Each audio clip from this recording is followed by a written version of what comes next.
اوه گوندê Herdane li snûrê mîxwarê qeza Şingalê ku 15 kîlometran ji senterê qeza Teleffer dîre ku navendeka serekiya çekdarên Daişê ye. Lê fermandeyên pêşmergehî li vî mîxwarî di niha da hêriş û livînên Daişê bilawaz dibînin bi ciyawaz bi geldemên Bûrî da.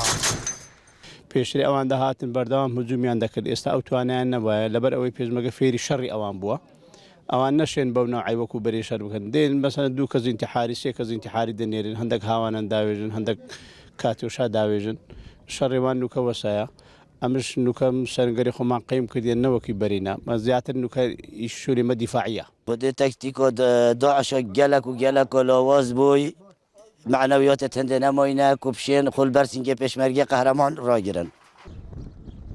Di gel lawaziya hêrişên çekdarên Daişê hin caran ew dermanên kîmyawî jî bikardînin. Lê fermandeyekî hêzên pêşmergehî dibêje di niha da hêzên pêşmergehî şiyanên xwe parastina wî çekî jî hene birêka bikarînana maskan.